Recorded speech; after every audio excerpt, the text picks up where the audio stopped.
এই সাবানটা নিয়ে এসো কেন? ভালো।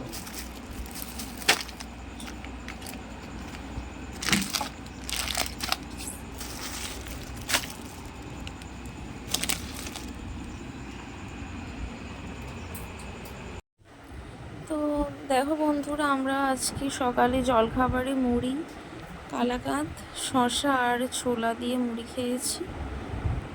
তো দারুণ খেয়েছি ব্রেকফাস্ট। কেমন হয়েছে ব্রেকফাস্টটা জানাবে। আর দেখো, তারপর আমার বর ডিম নিয়ে এসেছিলো আর চিকেন নিয়ে এসেছিলো, তো সেটাই দেখছিলাম। তারপর দেখো, আমি চিকেনটা ম্যারিনেট করে রেখে দিচ্ছিলাম নুন আর হলুদ দিয়ে।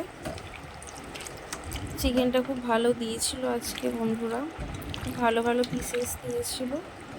তো ওটাই মাখিয়ে নিয়ে রেখে দিচ্ছিলাম চিকেনটাকে, ভালো করে মাখিয়ে নিচ্ছিলাম, নুন আর হলুদ দিয়ে মাখিয়ে নিয়ে রেখে দিয়েছিলাম মাংসটাকে। 1-1.5 ঘন্টা মাখানো ছিল। তো তারপরে দেখো, আমি এখানে রেখে দিয়ে এখানে ভাত হচ্ছিল, ভাত বসিয়ে দিয়েছিলাম। আর এখানে করলা, পটল, আলু, মাংসের আলু সব কেটে নিয়ে নুন হলুদ মাখিয়ে দিয়ে রেখে দিয়েছিলাম। আর হাই বন্ধুরা, তোমরা সবাই কেমন আছো? আশা করি সবাই খুব ভালো আছো, আর আমিও খুব ভালো আছি। এই দেখো, আমি এখানে মাংসের আলু কেটে নিয়েছি। তো চলো, পরে আসছি আবার আমি। তো দেখো বন্ধুরা, এখানে মাংসটা আমি মাখিয়ে রেখেছি নুন আর হলুদ দিয়ে। আর এখানে আমি সমস্ত কিছু কেটে নিয়েছি, পেঁয়াজ, টমেটো, কাঁচা লঙ্কা আর আদা রসুনটা থেতো করে নিয়েছি।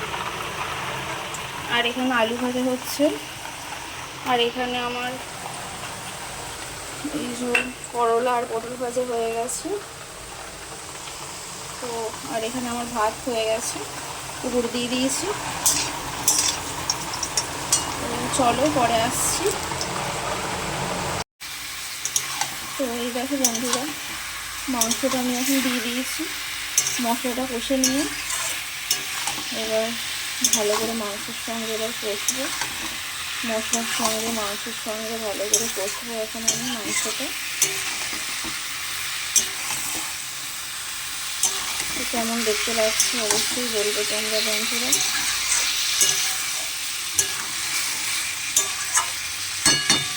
এবার আমি একটু ঢাকা দিয়ে দেবো।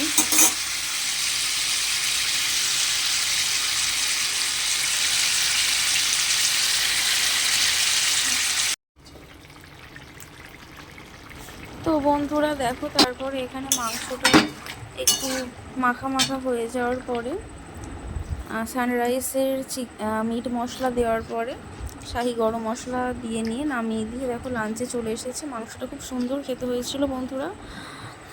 আর আমার বর আর আমি খাচ্ছিলাম লাঞ্চ। তো সবাইকে টাটা, বাই।